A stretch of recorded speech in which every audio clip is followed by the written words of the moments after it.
Happy Monday, everybody. We are live. We are live. We are local every morning, 6 to 9:30 a.m. and FM and HD. So many ways to listen to us, so many ways to watch us. We're on social media. Now you can watch our show live and in color on Twitter, on Twitch, on YouTube. Just go to the YouTube machine, look for the Open Mic live stream, and we are right there. FM 96.9 The Game is how you can listen to us on terrestrial radio, AM 740, as well, HD radio 101.1-2. We want to hear from you throughout the course of the show. You can call us, 407-916-8255. You can tweet us at 96.9 The Game. You can also text us on our Academy Sports and Outdoors text line. That's 50857. It's a Game Balls and Goop Balls Monday morning, so we want you to text in or call in or tweet in your Game Balls and Goop Balls from the sports weekend, and we will give you ours as well. And who is we? We are Open Mic. I'm Mike Bianchi, the Bulldog, sports columnist of the Orlando Sentinel. Joining me, as always, is Adam Reardon, the deceptive intellect, and of course, the man we call the Sultan of Sound, Austin Pistolka.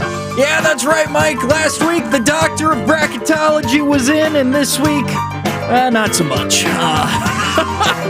Who would have thought this is how the tournament would go, Mike? Well, everybody thought that the team that you had winning the national championship was going to go out. I did not pick them to win the national championship. I had them in my Final Four. Yeah, you picked Georgetown in your Final Four. Absolutely. Georgetown, of course. I think Georgetown got routed. I think they had the most lopsided loss of the weekend. They got absolutely annihilated by Colorado on, was that Friday or Saturday? Friday, man. Yeah. I think it was Friday. Man, I should have known. Patrick Ewing, not known for winning championships, so I shouldn't have. Colorado, by the way, will take on Florida State tonight. So we're going to get into all the NCAA coverage. By the way, do not forget, 7:10 a.m. this morning, make an appointment. We have your chance to double your stimulus with an extra $1,400. How about that? That will be at 7:10 a.m. this morning and every morning for the next few weeks. Double your stimulus right here on Open Mic. Let's begin the show with our Open Mic early morning inspirational quote of the day. From the great David Goggins. I was listening to one of his motivational videos over the weekend as I was working out hard in the gym, and David Goggins once said, and I quote, "Don't hit the snooze button in the morning because you wake up already failing," end quote. Yeah, I love that. You're already failing, Adam Reardon. How many times did you hit the snooze button this morning? Twice. Nice. Twice. But what David Goggins doesn't know and or recognize is I always set it about 20 minutes before anybody else anyway. Right. That's right. Mm-hmm. Yeah. Mm-hmm. I level the playing field. I'm not failing. I'm leveling the playing field. That's right. Hell yeah, brother. I'm handicapping for the rest of the earth. Mm-hmm. That's right. Yeah. I do like it. You are. You push that alarm and you've already said, I give up. Anyway, David Goggins said that. All right. Well, we're on video right now, right? We're on the stream. Sort of. We're working on it. It made me update, and now this thing is like not running Well, great. I'm holding my perfect bracket up. I've still not missed a game yet in my bracket. It's still perfect. I had Oral Roberts advancing. I had them beating Ohio State in the first round. I certainly had them beating the Gators last night. So, again, my bracket is still perfect. I'm sure you guys have busted brackets, but not the Bulldog. Again, I have, Oregon State. I had them advancing into the Sweet 16. Syracuse as well. Of course, Oral Roberts, I mentioned. I also had Abilene Christian beating Texas in the first round game. Again, unbelievable how good my bracket is. Of course, I'm kidding. Everybody's brackets right now is a mess. You know what the worst part about the brackets is right now? We've got What? Oral Roberts moving forward, but Moorhead State lost? Come on now. I'll tell you what. Oral Roberts last night against the Gators. Now, the Gators had an 11-point lead with like 9:50 left in the game. They sort of frittered that away, and Oral Roberts comes back to win 81-78. Do we have any highlights from last night? A-Smith dribbles down to the left side, give it back to O'Banner. O'Banner working his way to the paint on Castleton, puts it up with the right hand and scored over top of him. O'Banner's got 27 and Oral Roberts has the lead. Step back 17-footer, around it off, no good. Castleton the rebound inside, laid it up and in. A-Smith's with it, dribbling down the left side, finds Weaver, left corner, his three is good. DeShang Weaver hits the three and Oral Roberts is up two. Man looking for room, step back three from the wing, around it off, no good. Fight for the rebound underneath. Lewis has it, turns, fires a three from the right corner. That's an air ball. Rebound still loose inside. It's over. It's over. Oral Roberts wins. Oral Roberts is going to the Sweet 16. There's a hymn, a gospel hymn that says, "Praise God, from whom all blessings flow." And it's a blessing to coach those guys in that locker room. It's a blessing to win. But I'm so happy for those players in that locker room. And for me, I'm glad that I get to do laundry. Haven't had a chance to do laundry. We got here last Saturday, so we'll be off tomorrow. So tomorrow will be a good day because I have run out of clothes. We played a lot of really good teams, and we also came back from deficits, that were very similar, just like our last game. So I just think it's part of college basketball. I think the team that ends up winning this thing and those few teams that get to the Final Four will probably have a little bit more of a killer instinct than these teams that, like us, that had good years but wish that they had gone a little bit further, for sure. Yeah, that was Mike White, the Gators coach. Before that, you heard Paul Mills, the Oral Roberts coach.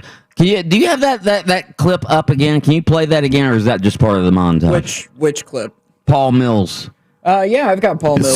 His sermon was good. Yeah, he said. I was going to say just play the first part of it. There's a hymn, a gospel hymn that says, "Praise God, from whom all blessings flow." And it's a blessing to coach those guys in that locker room. Yeah, that's good. That's good. He sounds like Oral Roberts himself. Right? He sounds like Oral Roberts himself, who, of course, was a famous televangelist back in the day. Who Oral Roberts was. What? I had no idea who Oral Roberts was. Really? Yeah, no idea. Anyway, yeah, Oral Roberts was, again, a famous televangelist. He's not still around, is he? I don't think he I'll is. Google it. Yeah. Oral Yeah, I Roberts, think the university's been around for a long time. Yes, I would think I don't think Oral Roberts has been gone that long, though. Maybe he has. But anyway, yeah. I mean, we can talk about these upsets all we want, and obviously there's a lot of double-digit seeds in the Sweet 16, and I'm not even counting Loyola Chicago, which upset number 1 seeded Illinois yesterday. They're not a double-digit seed, but you've got Oral Roberts in the Sweet 16. You've got number 12 seed Oregon State in the Sweet 16. Syracuse is a double-digit seed. They're in the Sweet 16. You're going to have another double-digit seed after today in the Sweet 16 because UCLA is an 11 seed. They play 14-seeded Abilene Christian. So one of those teams is going to advance. Number 13 seed Ohio and number 10 seed Maryland. They also will have opportunities to get into the Sweet 16 today. So again, are these really upsets, I guess is what I'm trying to ask here. Or is it this is just a weird season? Maybe some of these teams have been misseeded. When I was watching that Gator game last night against Oral Roberts, do we know if Oral Roberts... he passed away in 2009. Okay, so it's not been that long that Oral Bobs has been passed away. So, but anyway, I'm watching that game last night, and I'm watching Oral Roberts, and again, I didn't see the Ohio State game on a Friday night, but Oral Roberts, man, they've got good players. This Max Abesmith, who's the leading scorer in the country, the guy shoots from they call him, what do they call him, midcourt Max. This guy's got range that's unbelievable. And then this Kevin O'Banner last night was lights out. He scores 28. He had 20 in the second half. He makes his final 6 shots.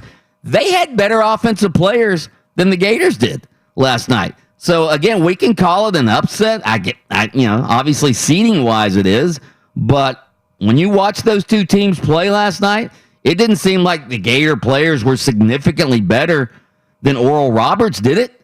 Well, I just think it's a sort of a product of what we've gone through the last 2 years. Look, Duke way down, Kentucky way down. Teams getting into the tournament and then making these deep runs that were on the bubble last week. Schools we've never heard of making deep runs into this tournament. I had a friend ask me like, "Hey, I'm picking my bracket for work, man. I'm tired of finishing last. Will you give me some tips?" I'm like, dude, I got no idea what's going to happen this year. So my bracket, which is blown up too, I had West Virginia winning the whole thing. I had them, and I had Florida in the Elite Eight. I had North Carolina. I had in the Final Four because I said, at the end of the year they were playing a little bit better. I said this is the kind of year it's going to be wacky. I don't expect chalk to make it to the Final Four like in most years. Not only is this year crazy where, hey, we're going to get 4s and 5s and 6s and 7s in the Final Four. At this pace, we're going to get a bunch of double digits in the Final Four. That's how crazy this year is. Yeah, and I think one of the factors is, and we'll get into this more. Actually, we'll get into this right after coming up. But there's one factor that I think is making a huge deal in why these double-digit underdogs are advancing into the Sweet 16. We'll get into that next on Open Mic. Open Mic. We'll be back in a couple minutes. Who has the best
Text in your game balls and goofballs to 50857. Game balls and goofballs from the sports weekend. Somebody just texted in goofball to the Gators basketball team for fouling so much and having 15 turnovers in the second half, 20 overall. Yeah, they've been sloppy with the ball.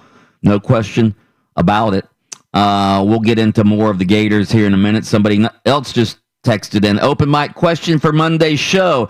Are all the civil lawsuits filed against Deshaun Watson a cynical ploy to force his way out of Houston? Or is what?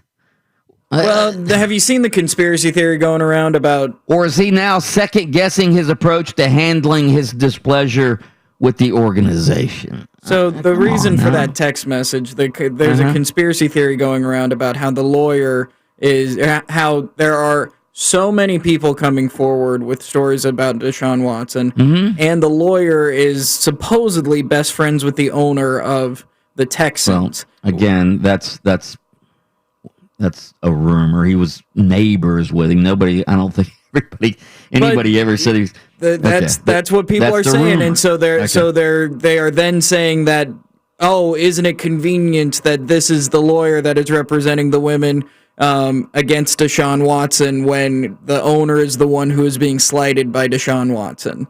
That's the conversation being had. Okay, but that's not what the text said. The text said, are all the civil lawsuits filed against Deshaun Watson a cynical ploy to force his way out of Houston, as if he has orchestrated these charges against him? That's the most ridiculous thing I've ever heard. Yeah, he wants to be perceived as a serial masseuse abuser. That's what he wants. So Houston gets rid of him, and hopefully there's a team in the NFL just looking to acquire serial masseuse abusers. Weird. Yeah, that's an interesting strategy, Cotton. Yeah, I don't think this is Deshaun Watson orchestrating all of this. I do, and again, we don't know what exactly has happened, innocent till proven guilty, and all of that. But these cases are growing exponentially. You've got 7 cases now against Deshaun Watson. I do wonder this, all right? Mm-hmm. Are these cases one of the reasons he wanted out of Houston? I do wonder that. Did he have when this was going to happen, and maybe that's why he wanted to get out of town as quick as possible? Again, just something to think about. Well, the funny thing is this weekend I was doing some not research. I was searching on the internet to see if there's any of these text messages that have popped out, and some have, and they're like inappropriate comments made by Deshaun Watson, and I'm looking at it, and he's texting with one of these masseurs. I don't know what the word is for it. Massage therapist, And he asked her, "Are you comfortable with the glute area?" Right? Glute. Use the word glute, right? You know? And that was the end of the tweet that this lawyer, put out on the internet, like, hey, there's more where this came from. And I'm going, well, you better have a lot more than an athlete who's asking a massage therapist, say, hey, do you feel comfortable in the glute area? Because Austin can attest to this. I've had this issue in my hip for like the last 2 to 3 weeks, and I'm doing some research on it, thinking maybe sciatic nerve, right? I have an issue there. And I am constantly massaging my butt cheek. I am like rubbing it, doing all kinds of stuff. And trust me, I've had to watch it for a week now. 3 weeks now. 2 days ago, I was about to say, I think I'm going to go get a massage. But I'm going to, it's going to be a weird situation where I'm going to tell the massage therapist, listen, I think I got sciatic nerve issue. I'm going to want you to rub my glute a lot. And so it's so funny because I read this and I'm going, wait a minute. If this guy is looked at some sort of predator for asking the same thing I was going to ask for. Well, but again, we don't know what happened, but that's Well, I don't know That's why the not what- lawyer. I don't know why the lawyer would release that text to go. Look at what he's Right. texting these women. Do you feel comfortable in the glute area? He's an athlete. He uses his legs a lot. They have glute issues. I've got one. I'm not that much of an athlete. So I hope. Like I say, I hope there's no more, and I hope that this is a situation where that. I don't hope anything for this situation because either way it turns out, it's bad. It's either an athlete, again, that we've seen fall from the pedestal or people that have looked to set this guy up for cash and or other reasons. And either outcome is no good for me.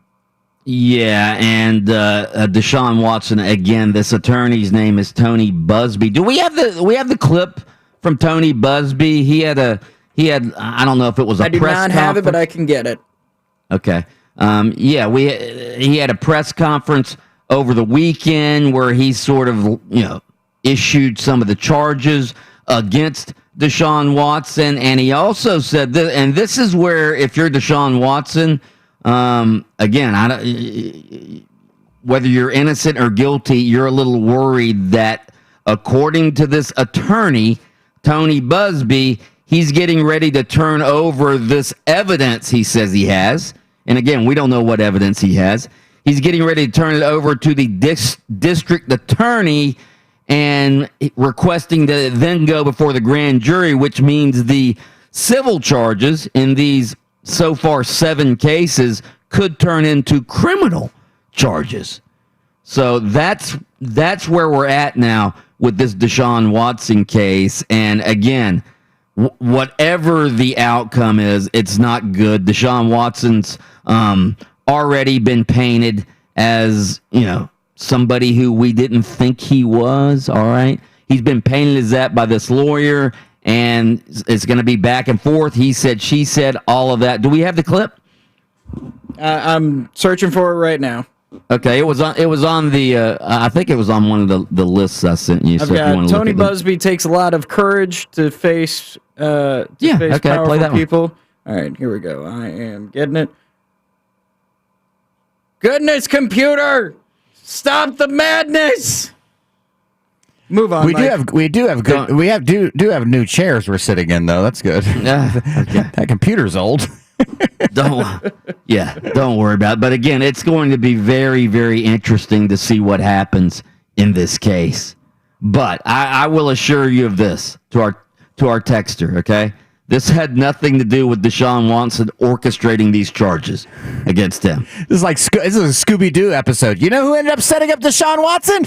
They pulled It him was out. It's Deshaun Deshaun Watson. What? Yeah. All right, straight ahead, I'm going to give you my theory as to why so many upsets in the NCAA tournament. That is next on Open Mic. This is Markel Folks.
chance that number 13 seed Ohio and or number 10 seed Maryland will have opportunities to continue into the Sweet 16. So that's a lot.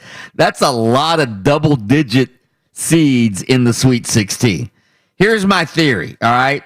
And we could also take it as to why Duke and Kentucky are not in the tournament this year for the first time since 1976. Duke and Kentucky, obviously, two of the elite programs in college basketball. They recruit at the highest level of any programs out there. I mean, you have your Dukes, Kentuckys, your Kansases, your North Carolinas. Those are the elite recruiting powerhouses in college basketball. All right. And all of those teams this year have not been what they once were. Here's the theory. Those teams, the Kansases, the Dukes, the Kentuckys, the North Carolinas, all of the high seeds in the NCAA tournament that have been upset, they are used to feeding off of crowds. I've been to NCAA tournaments when Kentucky's in it or Kansas is in it, and those arenas are filled with Kentucky fans or Kansas fans or North Carolina fans or even Gator fans, all right? Oral Roberts, they're used to playing in front of empty arenas. They come out of the Summit League. You think the Summit League tournament, even when there's not a pandemic, has any fans in the stands? No. These teams bring their own motivation. They don't need to feed off the crowd. They don't need to build themselves into a frothing frenzy because, all of their fans are in the arena. I remember one time at an NCAA tournament when Kentucky fans they'd filled the arena.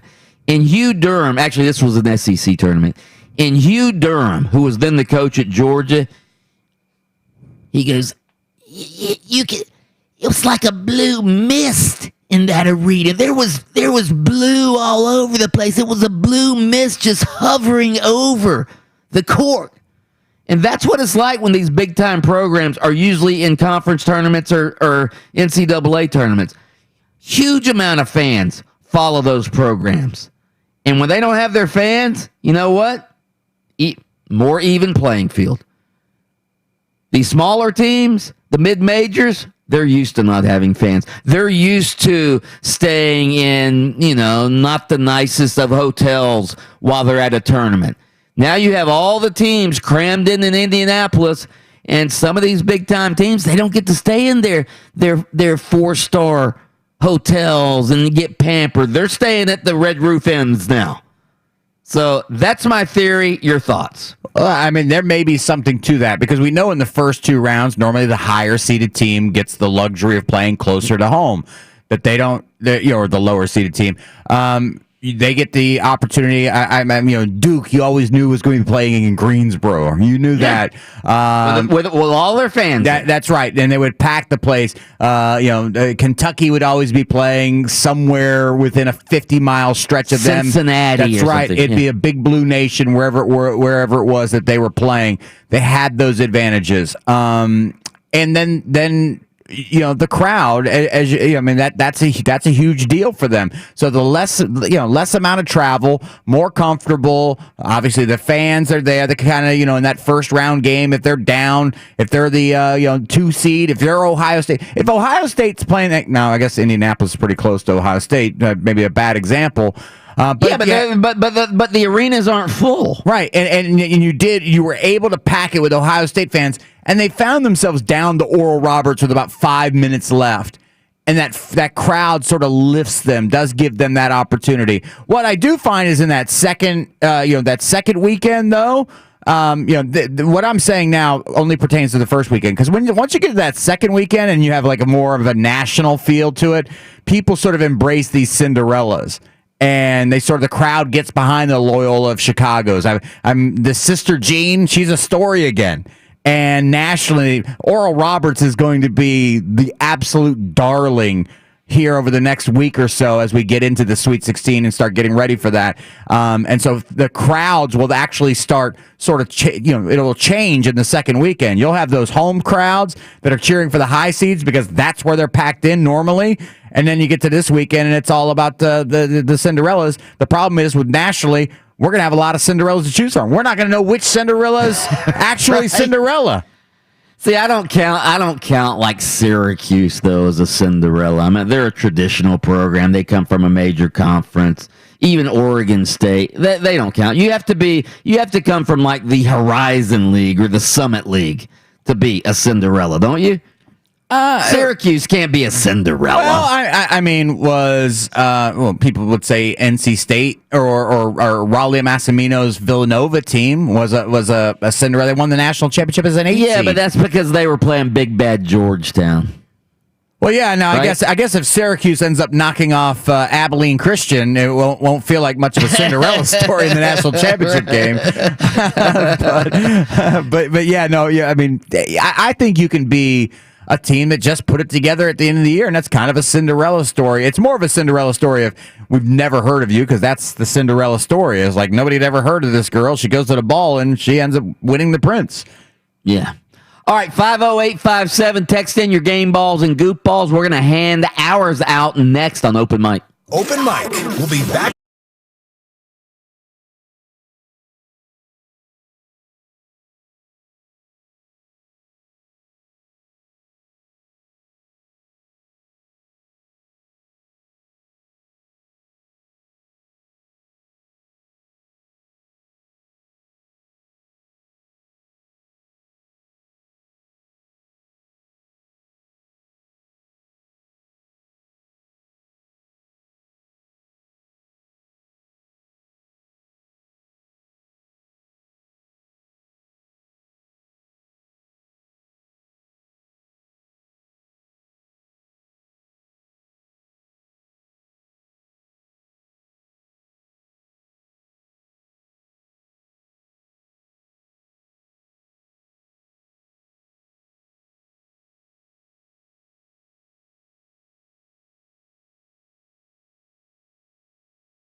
radio station. Some teams were hyped to the max, while others flopped. We got flops all over the place. It's time for Game Balls and Goofballs on Open Mic.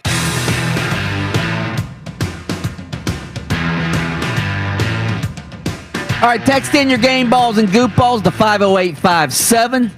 You can give us a call as well, 407-916-8255. You can tweet us at 969thegame. So basically, somebody just texted in when we were just talking about why there's so many upsets, because there's more of a level playing field when you're playing in empty arenas in one venue. So basically you're saying when the playing field is leveled, the best isn't always the best. Wonder how that transfers to football's Power 5. Good question. I saw somebody tweet out, like it was Loyola Chicago knocking off Illinois, and it said, this is why basketball is so great, because you can never see this, in football. Basically, you kind of drawing the parallel, and then Brandon Kravitz actually retweeted it, and it said, preacher meet the choir or something like that. And I couldn't quite understand if Brandon agreed that like UCF couldn't knock off a number one, like by a mid-major.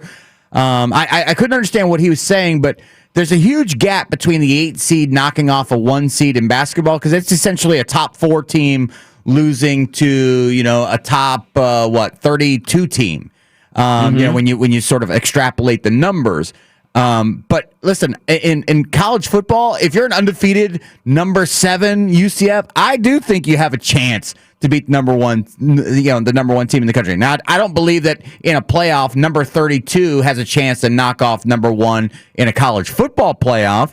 But I think that if we had 8 teams, 8 could give number 1 a little bit of a run for their money. And listen, very rarely do we see the 1s get knocked off by the 8s. And so we celebrate those moments for sure.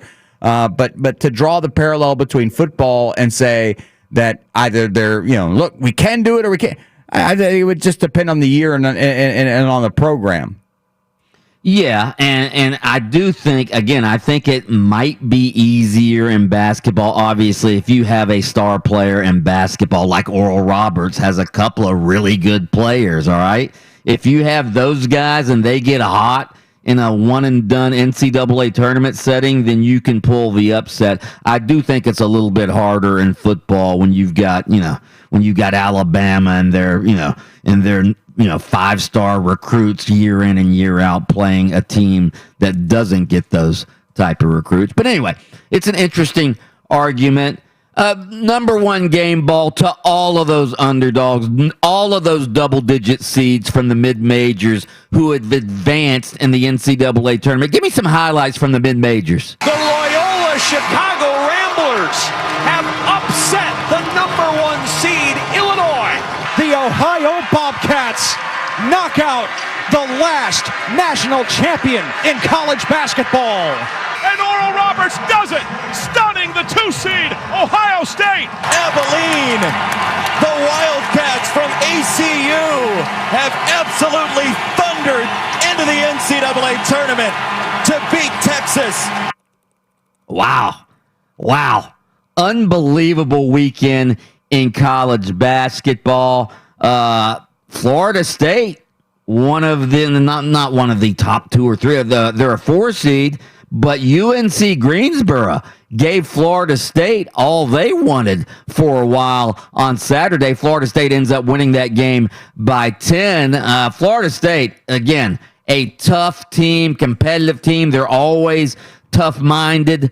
One of the reasons is because their coach, Leonard Hamilton, is tough-minded. Did you see Leonard Hamilton on the coaching the game with his walking boot on Saturday? I mean, Leonard Hamilton tore his Achilles tendon a few days ago when he misjudged the step getting off the team bus, ended up tearing his Achilles tendon, and they offered him one of these motorized scooters, all right, that he could sort of tool around in, but he said, no, I'm going to coach with the walking boot on. He's hobbling around, yelling. I don't even know if he sat down during the game on Saturday, okay? So I want to give Leonard Hamilton a game ball for being a tough guy and showing his team that pain is only temporary. Here was Leonard Hamilton talking about his injury. Listen, if this is the only issue I'm going to have in life, man, I'm going to have a great life. You know what I mean? You know, I've never been injured, and I ruptured my Achilles. And but hey, listen, I'm fine. You know, I can tell you some stories about Gastonia that'll make this ruptured Achilles look like Sunday school. So we can move on. We can move on past that. Believe me. Leonard Hamilton, of course, grew up in Gastonia, North Carolina. So Leonard Hamilton taking it in stride. He gets a game ball. Goop ball to Austin Pistolka, who picked Georgetown to get to his Final Four. Good Lord. That is just a terrible pick. Georgetown was lucky. Oh, yeah, because everyone picked Oral Roberts to win. Yeah, because that's such a bad pick. It's the NCAA tournament. Georgetown was lucky to even be in the tournament. They had to win the Big East tournament just to get into the tournament. They had momentum on their side. 96-73. They got bombed by Colorado. I believe that was the biggest blowout of the opening round, if I'm not mistaken, by the way, Austin Pistolka. It may happen. Goop ball to the ACC. You've got Syracuse left, and you have Florida State left, and we don't even know if Florida State's going to survive Colorado tonight. Is that it for the ACC after the first weekend of games? Would it just be, Virginia, the regular season champ, they're out. Georgia Tech, the tournament champ, they're out. North Carolina's gone after getting trounced by Wisconsin. Virginia Tech's gone after losing to Florida in the first round. Clemson got beat by Rutgers. Yeah, Duke didn't make the tournament, of course. You've got Syracuse, who's an 11 seed, and Florida State. And again, Florida State's going to have all they want tonight against Colorado. Could Syracuse be the only remaining team from the ACC, an 11 seed after the first weekend of games? You imagine if that's the case, if like Syracuse is the only team left from the ACC, and like somebody's been in a coma for 15 years, and they kind of wake up today and go, "Oh my God, is it still 1994? I see Jim Boeheim's got the team deep into the tournament." Yeah, but behind his son, Buddy Boeheim. Buddy Boeheim, that guy was lights out yesterday. He scored 22 in the second half. He finishes with 25 as Syracuse beat West Virginia, who, how far do you have West Virginia going at? I had him winning the whole thing. Ooh, yeah. rough. Oh. Well, Buddy Boeheim had some other ideas, okay? Buddy Boeheim. Well, Syracuse jumped out to a huge lead, and I'm like, oh, man, West Virginia's just not built to come back from 15 down. Mm-hmm. Yeah. I want to give a game ball to Nick Saban, all right? I don't know if you guys saw this, but you know, spring practice just started in Tuscaloosa, all right? Leave it to Nick Saban to take a mundane spring practice question from a reporter in Tuscaloosa. And I want you to listen to this clip we're about to play. We're gonna play the reporter, but I want you to listen to how Nick Saban sort of works himself into a frenzy as he's answering the question. And then at the end, he goes, "Good question." Play the clip. Hey, Nick. I was going to ask about the Mike linebacker position. Do you see Christian Harris kind of making that shift like Dylan Moses did, or is he more set at the will linebacker spot? Well, we'll do both. I mean, he'll play some Mike and some Will. He'll play some Mike and some money and nickel. Moody can play both. Shane Lee played a whole year here of Mike. He's healthy now. He was not healthy last year, coming off of that sports hernia thing. He struggled all year long. So he's done a lot better. We're going to go through the whole spring. I mean, we do things differently in the spring. I know you guys want answers to all the questions. We play right and left safety. We play right and left outside backer. We play right and left inside backer. So they got to be Mike. They got to be Will. So we're trying to create diversity in players, not trying to give you an answer so you can write about who the starter is everywhere. And then we'll figure out, at the end of the spring and next fall when we go into fall camp, okay, this is the best way for us to play. But if we don't experiment and move all these guys around, but then the other good thing about that is next year you can get the next best guy in a game because he could play Mike or Will. All right, so it's a really good question, but it's not one that's going to have an answer for a long time. What was he doing there? What? He starts off answering the question, then he gets annoyed with the question, and then he comes back and says, "Good question." I swear to God that if Nick Saban and Bill Belichick just sort of switched hats and switched sweatshirts and went to each other's press conference, nobody would notice. Nobody would notice because they would kind of give you the same sort of attitude. No. Bill Belichick doesn't expound like Nick Saban does.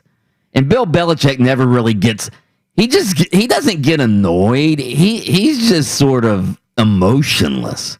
I don't think either one of them really likes doing it though. Like, not that anybody really likes doing it, but they almost. I almost have it like it's just sort of like a way that they make the guy feel like he's asked a dumb question by not answering the question, but then at least Nick Saban at the end goes, "Actually, that was actually a really good question. That one right there." Oh, wow. All right, let's pause for station identification. WYGM Orlando, WJRR HD2 Cocoa Beach, FM 96.9 The Game, the home of Orlando City Soccer Club. By the way, the number one goofball of the weekend. Did you see some of the text message or some of the threats against this Ohio State player, E.J. Liddell? All right, after Ohio State loses to Oral Roberts, he got these, again, threatening messages on social media, and he like showed some of the reporters these messages, and he's like, honestly, what did I do to deserve this? One of the messages was like, you are an effing disgrace. Don't ever show your face at Ohio State. We hate you. I hope you die. I really do. Again, social media never ceases to amaze me. The vile, idiotic things people do on social media. Why would you write that to a college kid who just lost a tough game? Why? Because you don't have any, there's no comeuppance for you. Yeah, there's no retribution. Yeah. Here's the thing. Who it was the player? What was the player's name again? E.J. Liddell. E.J. Liddell. Isn't he like 6'7", 6'8", something? Big boy, big strong guy. You know why guys say that on the social media? They don't have the cojones to say it in person. Absolutely. I promise you. That's probably Super Bucknuts 97, not like at Twitter or something like that. Yeah. No, it doesn't have the guts to approach a guy. First of all, obviously not athletic enough to have done anything in his own athletic career that his life hinges and revolves around some 19-year-old kid. And then secondly, that's what social media has given everybody the opportunity to be a real badass. And that's what. Forget this guy's size. All right. What gets me about social media is, I mean, people tweet things at me or you or Austin Pistolka that they would never say to us to our face. To me, that's the evil of social media. It gives, what do they call them, keyboard warriors or whatever? Yeah. It gives these guys, like, they think they could just say anything. Like, you would never say some of the stuff. Like, if you were in a mall or something, you would never go up to somebody and say that to their face. Again, it's disgusting what happened. Do you guys have any game balls or goop balls? Okay, can I give a game ball? And I mean, you may want to run tape on this one because this never, ever happens. Give a game ball to the Orlando Magic. Who was it? Was that Friday night? Knocked off Friday Brooklyn? night when they... Yeah. Knocked off the Brooklyn Nets. Aaron Gordon, 38 points. In I had 31. Yeah, dude, I was like, give him a game ball. Hey, here comes the start of something new. They knocked off the Nets. Here we go. Orlando Magic. Orlando. Is this the time where the Magic make the playoff run? Yes. Now that they've gotten all their pieces to the puzzle back, will they make a run to the NBA Finals like the Heat did last year? Back to life, back to reality. Yeah, they got clubbed by the Celtics yesterday, 112-96. Aaron Gordon was back to life, back to reality too. He was 3 of 13 from the floor. Remember he did that early in the year? Remember when Gordon did that? I want to say he had 30 earlier in the year, and we're like, hey, this is where everybody... And then he had like 5 the next night. Yeah. What's really funny is, though, after Aaron Gordon scores 38, whatever, we get the reports of, Celtics are interested in him, and the 76ers are into, like, so many teams are interested in him, like 5-6 teams. Then he puts up, how many he put up? 13? Yeah. I don't know if they're as interested anymore. Well, I mean, we'll see this week, won't we? Because the NBA trade deadline, I believe it's Thursday. So we'll know more about Aaron Gordon, Evan Fournier, maybe even Vooch this week, because the trade deadline is here, and we will be covering that as well. Austin, did you have any game balls or goof balls? I do. I have a game ball that I'm actually going to give away during the sound off because his interview is too damn good. It's Spencer Lee, now 3-time NCAA wrestling champion from Iowa. But I will play you his clip during the sound off because it's too good. Did you see the 275-pound guy do like a back handspring flip? That's right. From kid from Minnesota. I was like, oh, best God, athletes in the country and are at the NCAA tournament this last weekend. Guaranteed. What? Yeah, the wrestlers are the best athletes pound for pound. Way better than basketball, football. I'll take a wrestler any day when it comes to who's the most athletic. Athletic? Yeah. That's like running, jumping, catching, throwing. What about soccer? What about soccer? Yeah, no. Soccer, these guys are continuously running in soccer. They're not continuously running. Yeah, I wouldn't even say soccer because soccer guys don't use their hands. I mean, so that's so. Yeah, it's not a real sport if you can't use. Your hands.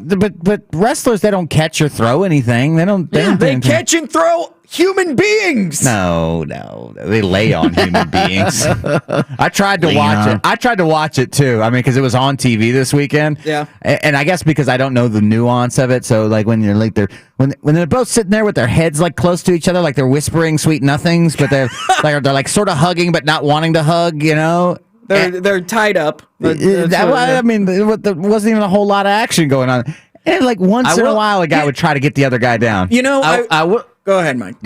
I will say this about wrestling. Like when I was in high school, I was on the football and baseball team. Well, the new football coach, started a wrestling program because he wanted to get the football players in shape, all right, for football season.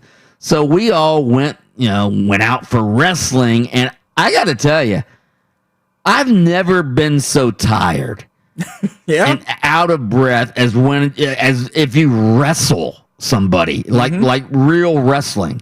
It's unbelievable how much energy you expend doing that. It is absolutely it's incredible. I do have a goofball to go along with the wrestling tournament. So it came out that Stanford is shutting down their wrestling program, even though they just had a national champion. I can't remember what Stanford wrestles.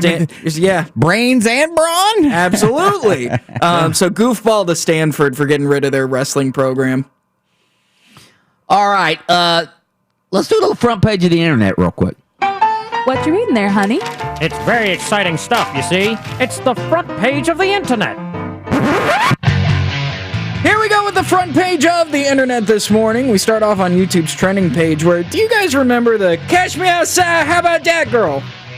Bad Baby. Bad Baby. You nailed it. Well, she has posted on her YouTube page, which this is now trending on YouTube's trending page, about she is breaking code silence. How Turnabout Ranch, the place that Dr. Phil sent her to like fix her attitude and all that sort of stuff, apparently was abusive to her. Turnabout Ranch. And she goes into detail in an 8.5-minute video about the struggles that happened there and the abuse that she went through. And it's an interesting video, especially considering when Dr. Phil did the whole thing, Turnabout Ranch was one of the highlights for her, according to her during that time. It's a whole weird story that just keeps getting weirder. Mike, do you even remember that girl? No, not at all. Really? Oh my gosh, I was so The girl that was I watched evil? Dr. Phil the other day. I didn't know he was still on. I came home and Trina was watching. I was like, this guy's still on? Yeah. Crazy. You know what I think? I think you need some professional help after this is all over. I used to like Dr. Ruth. Dr. Ruth Westheimer. Yeah. No idea.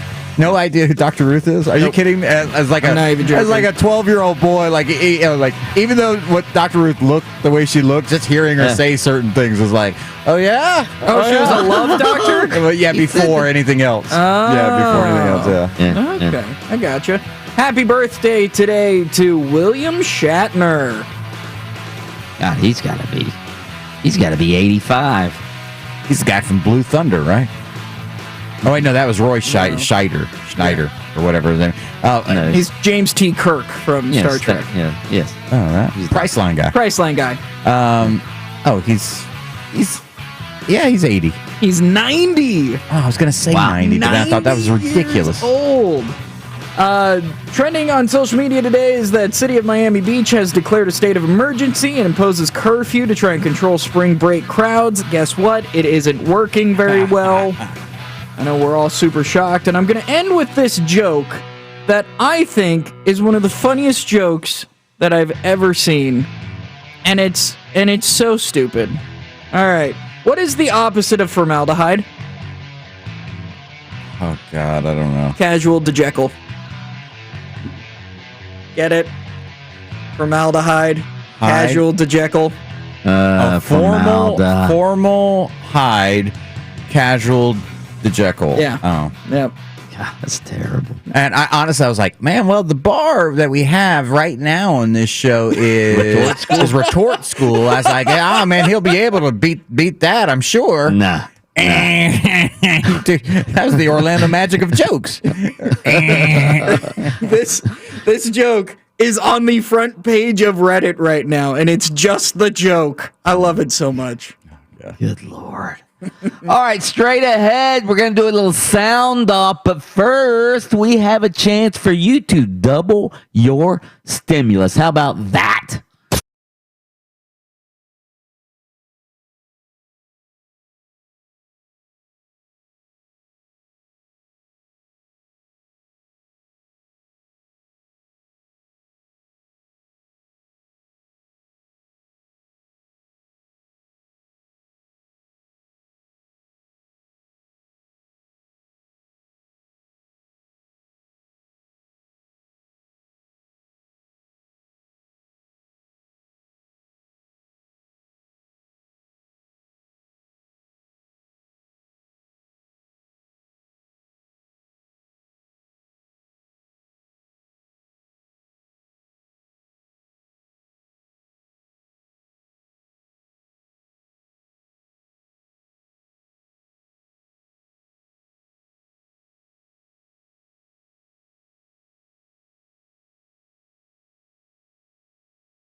Sound Off, brought to you by Double Your Stimulus.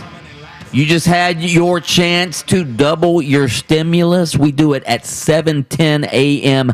every morning, so make an appointment for tomorrow morning. Austin, what do we have? Sound off. Sound off.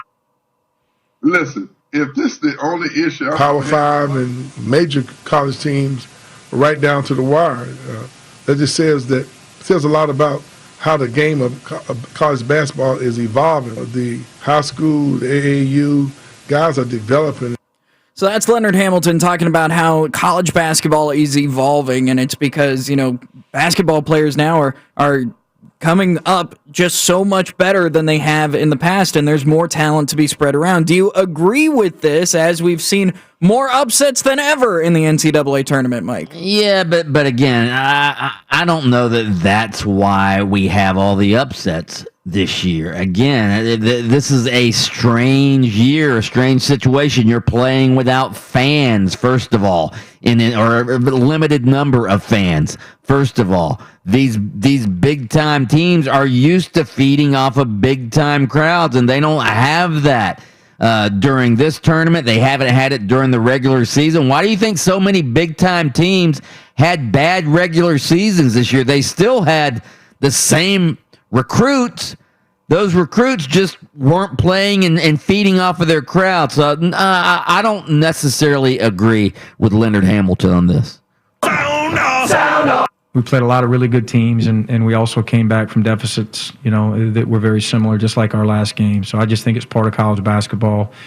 I think the team that ends up winning this thing, and those few teams that get to the Final Four will probably have a little bit more of a killer instinct than these teams that, like us, that had good years but wish that they had gone a little bit further, for sure. It's Mike White, Florida Gators head coach, really, ripping into his team for not having a killer instinct.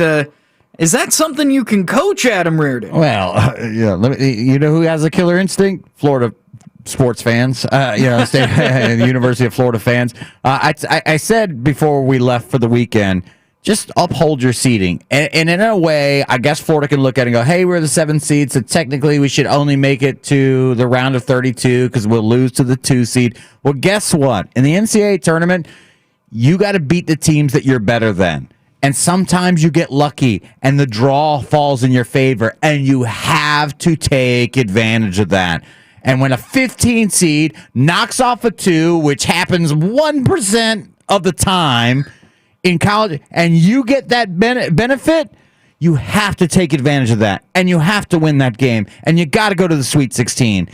And to have a double-digit lead and blow it, you can point the finger at the team if you'd like, but you're the coach. You got to find a way to manage that basketball game out if you're Mike White, to find a way to win that basketball game. You didn't. And, as much as I thought, hey, listen, make it to the round of 32, because I thought you'd lose maybe to Ohio State, losing to Oral Roberts ain't going to get it done for that fan base. I can promise you that.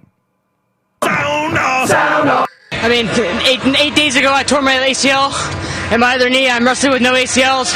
And, whatever, man. I didn't want to tell anyone because F excuses. Excuses are for wusses. And you know what? That was a tough turn for me. I could barely wrestle. I could barely shoot. I can't sprawl. But you know what? I believed in my coaching staff and everyone that believed in me. And here I am. All right, so that's Spencer Lee. This is the clip that I teased last segment. Spencer Lee is a 3-time NCAA wrestling champion. He won it at 125 pounds yesterday. Mike, what do you think about this young man who literally won the NCAA tournament with no ACLs and didn't tell anyone about it? So give me some edification here. So he blew these out during the course of the season? So he blew out his first ACL in the middle of the season, and then 8 days ago during the Big Ten conference tournament, blew out his other ACL and didn't tell anyone. Which, by the way, Mike, this is somebody who just told us how great athlete great an athlete wrestlers are. You think anybody in college football could win a national championship with 2 torn ACLs? I don't think so. Yeah, I don't think so. I don't think so. No, that's how easy it is to win in wrestling. You don't need ACLs. Yeah, that doesn't happen in basketball. That doesn't happen in basketball. I can assure you of this. Yeah, it doesn't happen in basketball because the basketball players Have and excuses the and are football wusses. players, they wouldn't even attempt it, all right, because they're soft. That's Yes, right. this guy deserves a game ball. Hell yes. Wrestling without any ACL. And don't think that you don't need ACLs to excel in wrestling. I mean, you're pivoting, you're still cutting in wrestling, you're shooting, which means you need explosiveness coming off. This guy, I mean, he's the stud of the weekend. That's right. No question. Absolutely. Couldn't even attempt this in the sport. Yeah, you couldn't do it in another sport. If he just didn't have those cauliflower ears. Yeah. Wait, what's so bad about cauliflower ear? Not that It's gross looking. What do you, Nasty. Do you think you got girlfriends of guys in wrestling? Like, normally sometimes when things get a little hot and heavy, they kind of go for the ear. They're looking at it like, nah, never mind. It's a little squishy. Yeah, I choose not to. My ears are a little floppier than the average. I'm going to be honest. There is some learning experience. This experience is gonna help me in the long run. But right now, it's a hard pill to swallow. We finish up with Patrick Ewing, the head coach of Georgetown. This is a hard pill to swallow, being a 14 seed and getting absolutely blown out. Adam Reardon, when it comes to gaining experience for this Georgetown team and Patrick Ewing, is this good experience? Is this bad experience? How do you feel about it? Well, like Mike said, they had to win the tournament to get into this tournament. So that experience, the moments that they shared, it's great. You got to build off of it. Well, the good news is that Patrick Ewing's name, his face, the Georgetown brand, which it's been a long time, has sort of been front and center at least for a week and a half. In areas where it matters to recruit. Can you parlay that into getting a McDonald's All-American to want to come to Georgetown like they used to back in the 80s and haven't in a long, long time? That's what he needs to do. So he needs to pick his head up and go, hey, listen, we took a big step forward, made the tournament. Next step is let me get a guy that's going to be a one-and-doner. Let me get the next Allen Iverson to show up to Georgetown and really put us back on the map to really get this thing moving in the right direction. Sound off. That is the sound off for today. All right, straight ahead, a couple of NFL stories. This Deshaun Watson story is getting ugly. We'll get into that. Also, the Dolphins had to cut a player they just acquired. We'll talk about that next on Open Mic.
I personally don't need it, and these women don't want it. This case is about female empowerment, taking the power back. They bring these cases for one reason only: stopping further misconduct from this defendant and any others like him.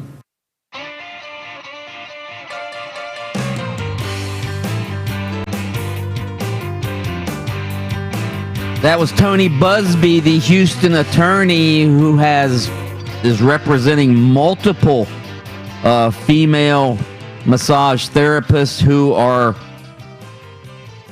not pressing charges. They are filing civil lawsuits against Deshaun Watson, the Houston Texans starting quarterback. And again, these lawsuits, these sexual misconduct cases, are growing exponentially by the day. This past week, Busby filed 7 lawsuits against Watson on behalf of women alleging the inappropriate conduct and sexual assault even by Watson.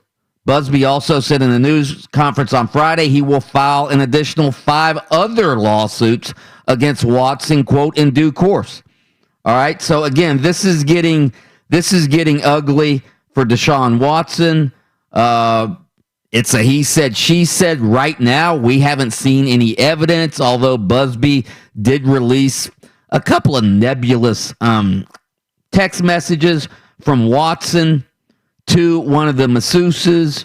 But here's where it could get bad for Watson, all right? Busby said in an Instagram post that he will submit affidavits and evidence from several women to the Houston Police Department, all right? And that they are going to seek a grand jury criminal indictment against Deshaun Watson. Now, so far, these are civil lawsuits, which, again, there are no, criminal ramifications in a civil lawsuit. They're just financial ramifications for Deshaun Watson. So that's where we're at with this. Again, it's he said, she said. Thus far, it's one lawyer, Tony Busby, against Deshaun Watson, who says he's never treated a woman inappropriately. Again, you can believe what you want to believe. There are some questions, though. I mean, the one question I would have for Deshaun Watson is, why are you getting massages from so many different women?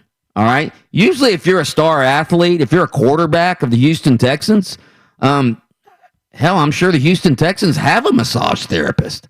I'm sure if Deshaun Watson wants to go get a massage, he can just go to the training facility and get a massage. So, he's flying women in to give him massages. That would be the one question I have.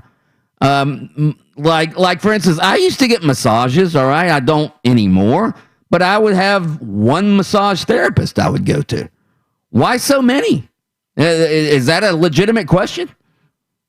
I think it's a legitimate question, except my one counter to that would be he does travel for work. I mean, he's in different cities every week or every other week. I'm sure the Texans massage therapist is probably traveling as well. Well, true, but I'm just saying that might be the reason why. I'm not trying to defend him in any way. I'm just saying this is a solution to your question. Again, maybe he just likes getting massages from different masseuses. That could be the explanation. But again, I do think it's strange that this star quarterback is getting massages from so many different women. They're not men, they're women. I mean, there are a lot of good men masseuses as well, are there not? I only get massage. I prefer to get a man. Yeah. I do too, because again, for the most part, men are stronger than women physically, and they can really dig deep into the deep tissue. So that's why I prefer men giving me massages. But again, Adam, do you find that strange? So many different masseuses when again he could just go to the team facility. Well, so I would venture to guess that he's at least experienced the team's masseuse or therapist before, and maybe he just didn't like it. I mean, because that's happened to me. I go get massages at one of these places, and you say, well, do you have a particular person? You're like, for me, it's like, no, but I just prefer, a male to do it. And so you end up with somebody, and maybe that experience wasn't great, and you go, well, I definitely don't want him again. So I'll say not that guy. How about this? Fire that guy and get a new team massage. He's the quarterback. That could be an option as well. Again, I told you before, there's no really good outcome from this situation, because either one, these accusations are true, and Deshaun Watson's a guy that did something you shouldn't be doing, and victimizing women who are out there trying to make a living, or these accusations are untrue, and now you have women trying to set up a guy and a lawyer dragging this guy's name through the mud right now that, in fact, the evidence may not support that. So we're going to see, and these stories, you just hate to see them come along, but they come along quite frequently in our world. Yeah.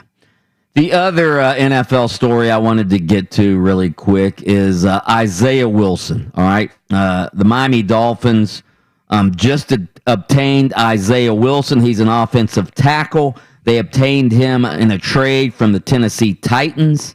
All right. He's a former first-round draft pick out of Georgia. They've already cut him. They've already cut Isaiah Wilson, even though it was only 3 days prior that they actually announced that they had obtained him.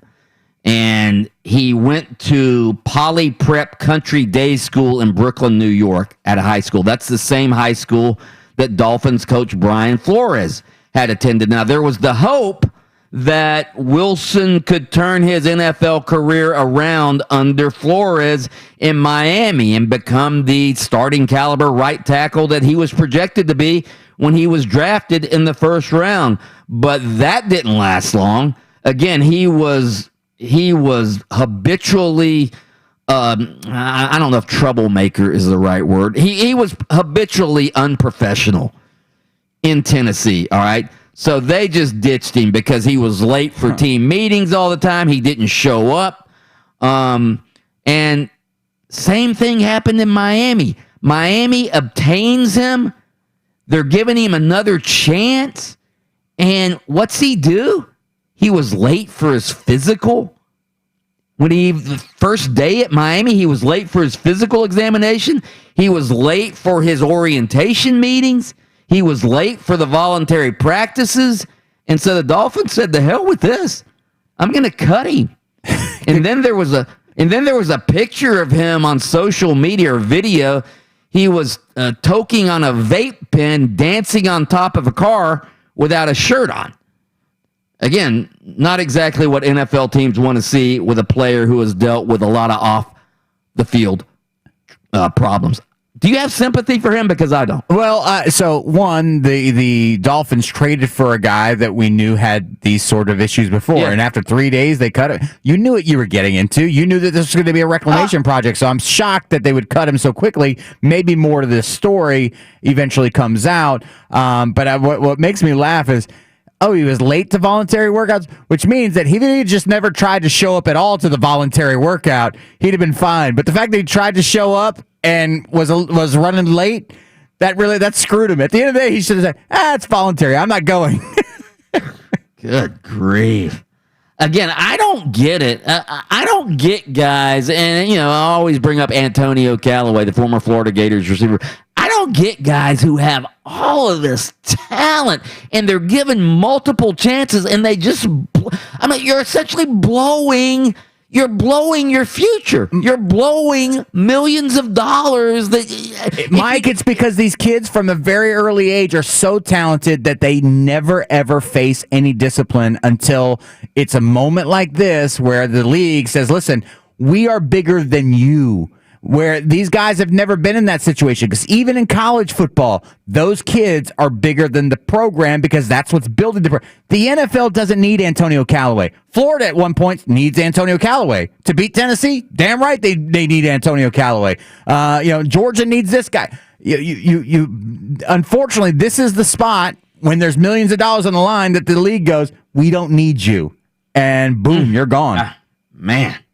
Man, you wish these guys had better people around them to like take them under their wing and say, listen, you're about to blow a multi-million-dollar future. All right, straight ahead, it's the blast. We're going to get to all the hot topics of the day. Also, we want your game balls and goop balls. Text those into 50857. That's next on Open Mic.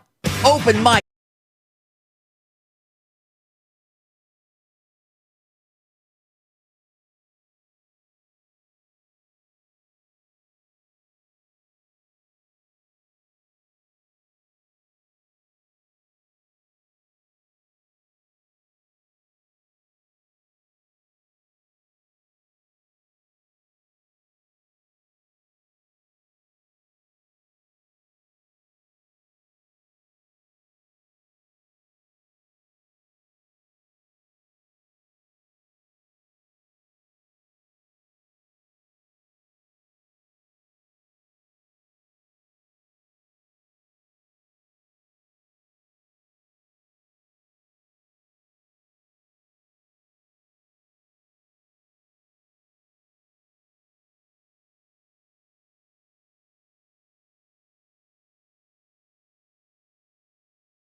to put the pedal to the floor.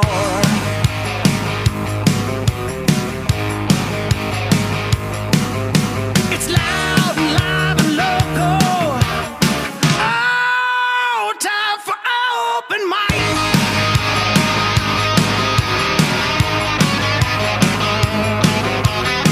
Welcome back to Open Mic. I'm Mike Bianchi, the Bulldog sports columnist of the Orlando Sentinel, joined as always by Adam Reardon, the deceptive intellect, and of course Austin Pastolka, the Sultan of Sound.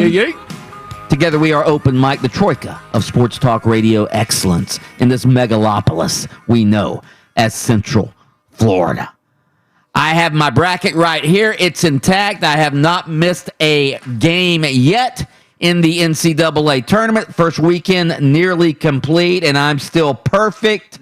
Again, I picked all the upsets to happen, and I might win that $1 million in this bracket challenge, guys. How are you? How's your guys' bracket in that bracket that is not correct? That same website that it has the wrong people matched up for the Final Four. Yeah, Mike's only issue in his perfect bracket is when he gets to the Final Four and realizes those teams can't play each other. The bracket that Mike filled out in and of itself was imperfect. Correct. Obviously, my bracket is a mess, as is everybody's bracket. But you know what? Who cares? It's been fun so far. We already have 3 double-digit seeds in the Sweet 16 Not quite. next we have weekend. one that is for sure in, and we have 3 possible. No, we have 3 double-digit seeds already in the Sweet 16. Yes, we have 3 double-digit seeds already. Syracuse, 11 seed. They're already in the Sweet 16. Oral Roberts, number 15 seed. They're already in the Sweet 16. Oregon State, number 12 seed. They're already in the Sweet 16. So we already have 3, and we're going to have a 4th today because UCLA and Abilene Christian, both double-digit seeds, they are going head-to-head. Also, number 13 seed Ohio and number 10 seed Maryland have a chance to make the Sweet 16 as well. Go Terrapins. Yeah, so again, this is unprecedented what's happening. Obviously, the Gators fell victim to the number 1 Cinderella in the tournament so far.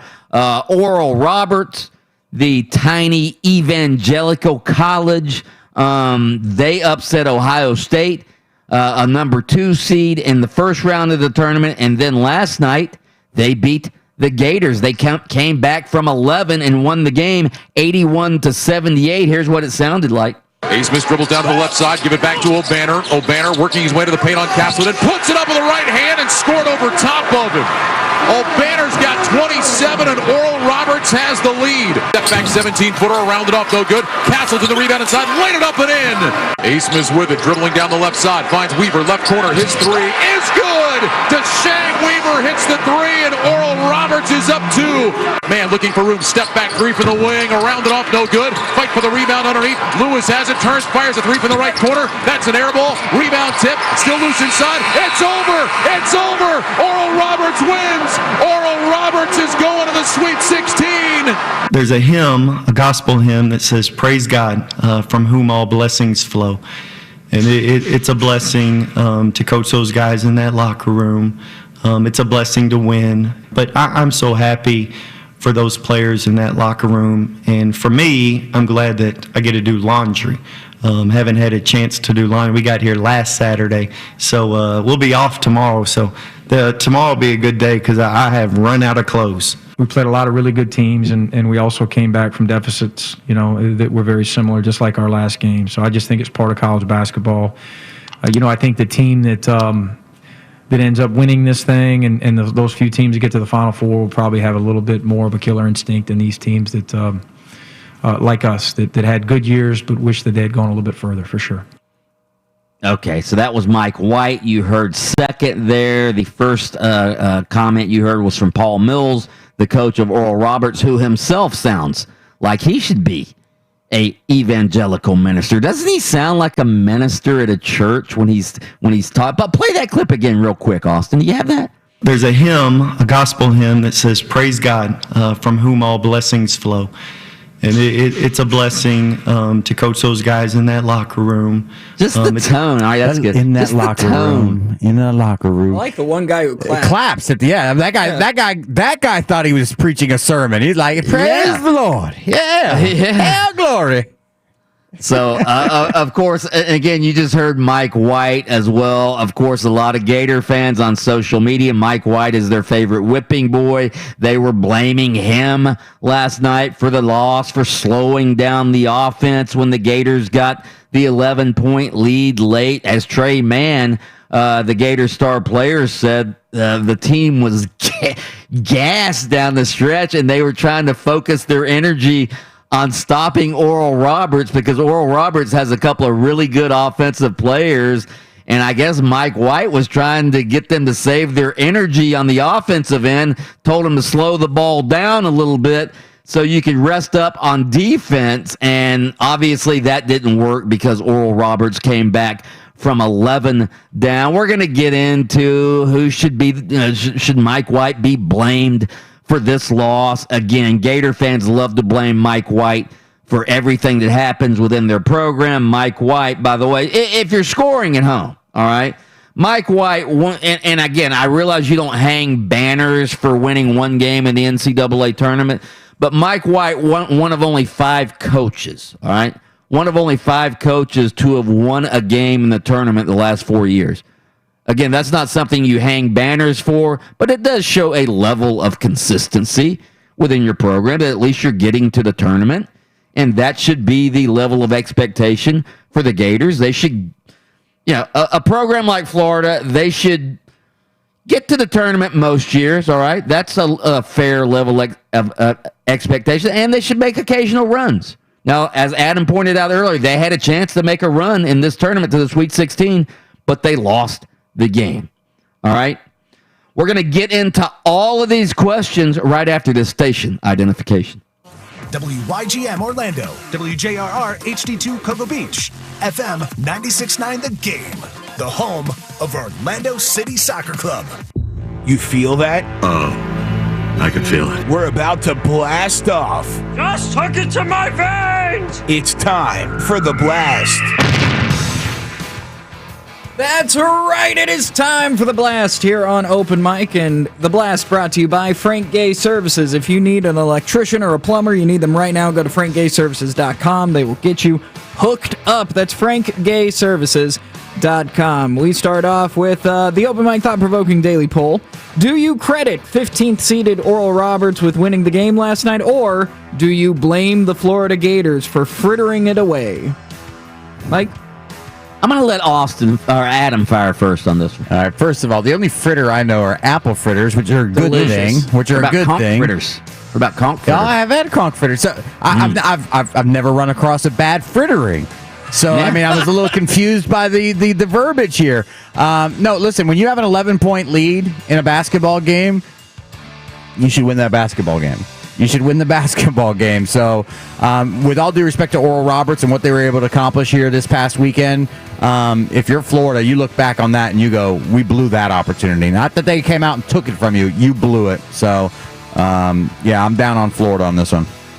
I'm going to say, I'm going to give credit to Oral Roberts. I mean, Oral Roberts has a couple of really good players on their team. In fact, I would say Oral Roberts has a better offensive team than the Florida Gators do. This Max Abesmith is the leading scorer in the country. They call him Midcourt Max because of his range. Kevin O'Banner had 28 last night, including 20 in the second half. Oral Roberts is a good team. There are a lot of these mid-major teams right now that are really good, and they are benefiting from the bubble.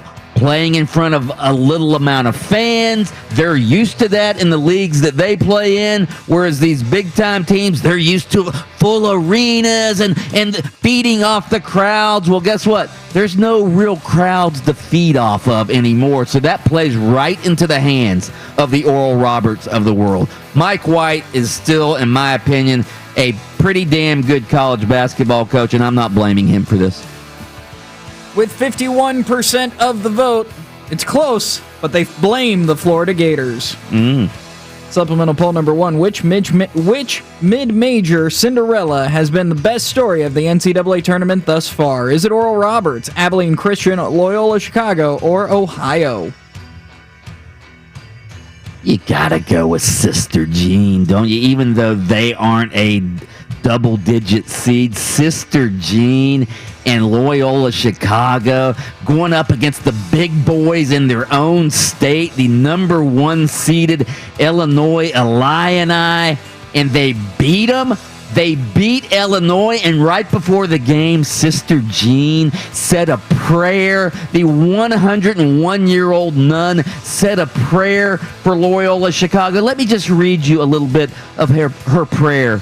As we play the Fighting Illini, we ask for special help to overcome this team and get a great win. We hope to score early and make our opponents nervous. We have a great opportunity to convert rebounds as this team makes about 50% of layups and 30% of its three-point shots. Our defense can take care of that. Sister Jean breaking it down during her prayer, all right? How can you not root for that?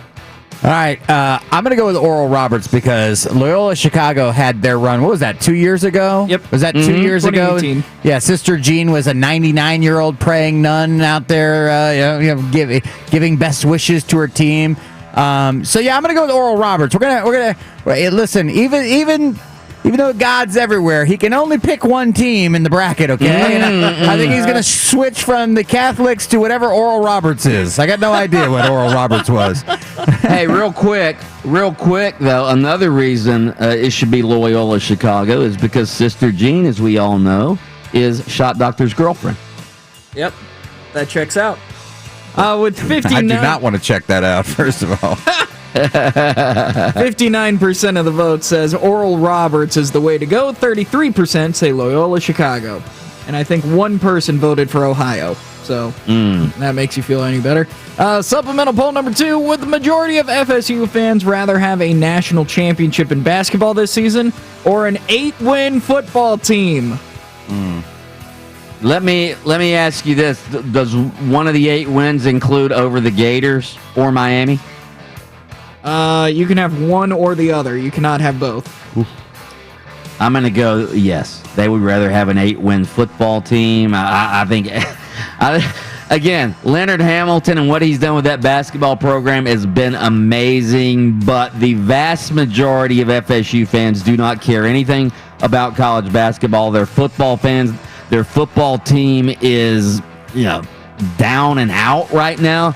They want their football team to be back and become relevant, and to do that, it has to start somewhere, and it needs to start during Mike Norvell's second season this year. I'm going football, 8 wins. They'll take the basketball national championship because it will then let them join Florida and Miami in the multiple national championship club in the major 3 sports. Florida has one. Wait a minute. Yes. Wait a minute. Miami's never won a basketball. I said national. the major 3 sports. Miami's won baseball national. Baseball in the state. Yes, baseball in the state matters. It. Oh, really? Yeah. Yeah. How'd Miami's baseball team do this weekend against FSU? They didn't do well. At all. Yeah, they lost by a combined score of 31-2. In a 3-game series. Yeah, it was tough. It was a tough weekend for us.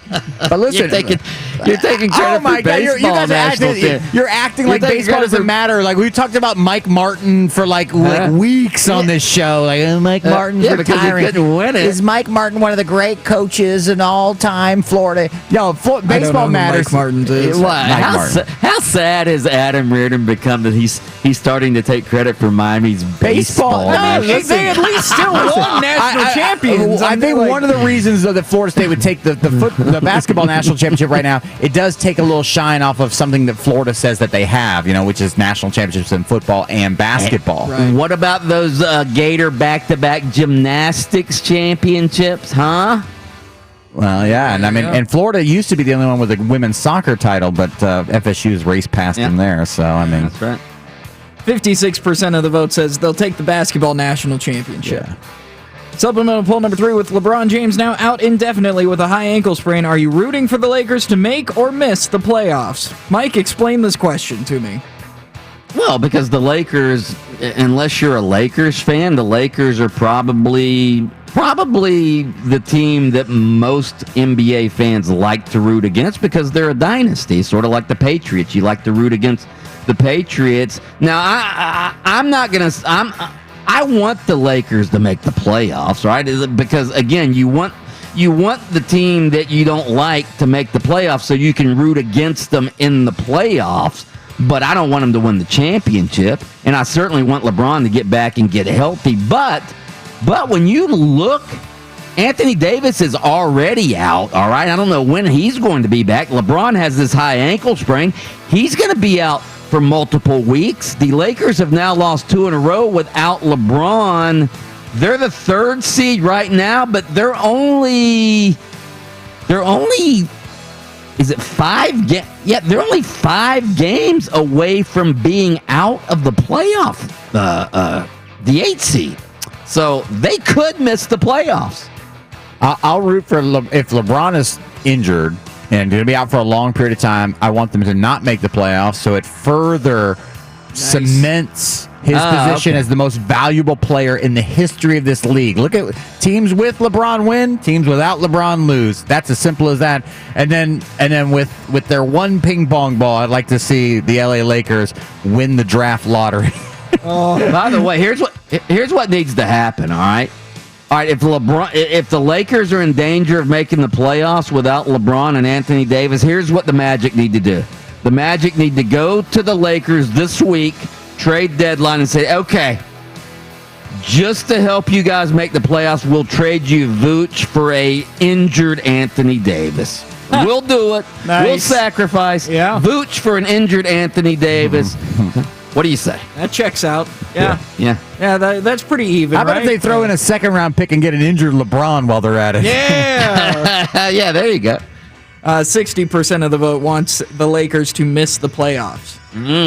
Supplemental poll number 4. Do you have any sympathy for troubled former first-round draft pick Isaiah Wilson, who was just obtained by the Miami Dolphins and waived 3 days later for being perpetually late and unprofessional? Yes or no? God, he's late for everything. He had issues in Tennessee. He was a first-round draft pick out of Georgia. Tennessee lost its patience and traded him to Miami for a 7th-round pick. Miami gets him, and 3 days after they get him, they announce he's gone because he's late for his team physical. He's late for voluntary workouts. He's late for this. He's late for that. He's videotaped on top of a car without his shirt, toking on a vape pen. Good Lord. I'm going to use the word frittering again. You want to talk about frittering away your future? I have no sympathy for anybody who has great talent and doesn't work hard to take advantage of it. I'm a little bit sympathetic because the Miami Dolphins knew what they were trading for, and then in 3 days to have expected him to sort of change his entire lifestyle. A little bit unfair, but hey, you get what you get.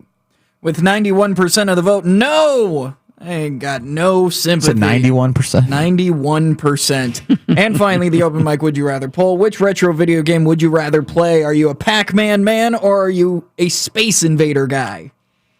When I was in college, I used to work part-time at a construction site, all right? I would get done with college about noon, and I'd ride my bicycle to the construction site, and I was the gopher. I'd, do all the manual labor type stuff. But every day after work, we'd go down to Joe's Deli in Gainesville, all right? And they had a Space Invaders machine in there. And we would sit there and drink draft beer and play Space Invaders. And I was a master at Space Invaders. And then they got an asteroids machine. I was a master at that as well. I'm going Space Invaders on this one. I was so afraid this was going to spiral into, what about Miss Pac-Man with a little hair bow and a little lipstick on, chomping up those little pellets. Oh, my goodness. That's where I thought this was going. Yeah, what about that, Austin? What are you, a misogynist by leaving out Miss Pac-Man? Miss Pac-Man. Listen, this is the Pac-Man family. All right, all Pac-Man and women are here. Hey, we want gender equity here on Open Mic, all right? We want Miss Pac-Man listed as well. You're probably the same guy who set up the NCAA women's weight room, aren't you, Austin? Yeah, you know me. Big misogynist over here. Let me take this opportunity real fast since we're talking about video game to always recommend my favorite documentary of all time, King of Kong, Fistful of Quarters, which is a movie about a guy trying to break the Donkey Kong record. And then there's it's so tremendous because these are real people. These aren't actors who are acting weird. Yeah. They're just naturally weird. And there's a guy in Florida who holds like every record in any retro video game. His name's Billy Mitchell. What a great villain in this movie. It's real. It's all real. But King of Kong, Fistful of Quarters. Look for it. Definitely. 56% of the vote says Pac-Man. Get it or today woman. on Netflix. That's right. You guys don't even remember Space Invaders. Oh, I definitely remember Space Invaders. I had the home version. No, really? Yeah, there was a little just plug and play game, Space Invaders. Little retro games, you could plug it right in your TV. Yep, that's it. What a simplistic game that was. You just hide behind the little barrier and then duck out and shoot. I like Galaga. Galaga was my like. You wanted to get captured so you could shoot it out of the sky, and then you had two guns shooting. All right, straight ahead, we're going to get back into some game balls and goofballs with the NCAA tournament. That's next on Open Mic. Open Mic, the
knock out the last national champion in college basketball.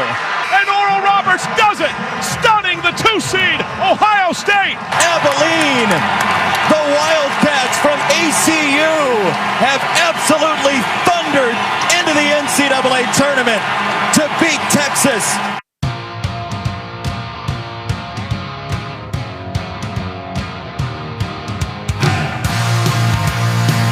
A fine montage there put together by the Sultan of Sound, Austin Pistolka. All the mid-major double-digit upsets over the weekend. My theory is this. Why are there so many upsets? Why are these mid-major teams rising up like never before this season? Here's why. Because for the first time in college basketball, and we could throw college football into this as well, but college football, of course, doesn't allow Cinderella to even come to the ball. College football says there's no room at our party for Cinderella, but college basketball does allow Cinderella into the ball, but normally Cinderella's, having to travel across the country and, no fans, rooting for Cinderella. Well, now it's an even playing field. And this is what happens when you have an even playing surface, all right? What do I mean by even playing surface? Everybody is staying in the same place, in the same city. Everybody's playing in arenas with virtually no fans. And guess what? The Power 5 teams, the big-time programs, they're not used to that. They're used to being pampered. They're used to being given preferential treatment. They're used to having their thousands of fans in the arena. So if they get down to one of these Cinderellas, their fans will rise up and elevate them and give them momentum. And the officials get intimidated by all of those fans in the stadium and the arenas rooting for the Power 5 teams. And the Power 5 teams get the calls. But that's not happening this year. There's no fans. There's no fans. And these Oral Roberts of the world who come from the Summit League, all right? I wonder, Austin, do this for me. Google the last Summit League tournament. Not this year's tournament, all right? Last year's Summit League tournament. And give me like an attendance figure from the Summit League tournament last season. Actually, last season might not be a good comparison either, because that's right when the pandemic was hitting. 2 years ago, Austin Pistolka, go back and give me a Summit League crowd from let's say the Summit League championship game of 2 years ago. I'll guarantee you there were probably like 500 fans in the arena. These teams are used to playing in front of empty arenas, and there's something to that. If you're accustomed to something, whereas the other team is not, then that's going to give you the advantage. Agree or disagree? 4,306. Okay, 4,306. Okay, so again, small crowd. Where was that tournament at? Does it say? I don't have it. Okay, all right. But you get my point. Adam Reardon, you get my point, right? Yeah, no, listen, like some of the advantages of being the better seeded teams have been taken away. The fact that everybody's playing in the same place, which means you're not regionally located to better suit the better seeded teams. They're not allowed to bring their throngs of rabid fans, like Kentucky, is known to do, Duke is known to do, all these big time programs. So yeah, North Carolina, those advantages for those big time programs are sort of stripped away here, because everybody has to play in Indianapolis. We're not packing the stadiums. We're not doing any of that stuff. So yeah, you're basically in a sort of a level playing field. Now, granted, the other team still has better talent, but basketball's the one sport where if you get the one guy nobody's ever heard of and he goes 10 for 13 from the 3-point line, guess what? You're going to lose to that team. And that's, and listen, I don't want to take anything away from Oral Roberts because they got a couple of decent players apparently. And maybe they were just misseeded. Maybe the failure was in the seeding process because this doesn't look like a 15th seed on the hoof when you look at them against what they did against Ohio State and what they were able to do to come back and beat Florida as well. And that's the other thing, all right? Because of all the disruptions and distractions during this season, maybe the selection committee, again, like the rest of us, maybe they don't know who's good and who's not. Because of all the distractions, because of all the circumstances that some of these teams went through. I mean, hell, when you've got Duke and Kentucky not making the tournament, that should tell you something right there. When you have North Carolina getting absolutely waylaid in the first round by Wisconsin, that should tell you something right there. So again, my theory is level playing field, no fans is an advantage to the smaller teams because they're used to that. They are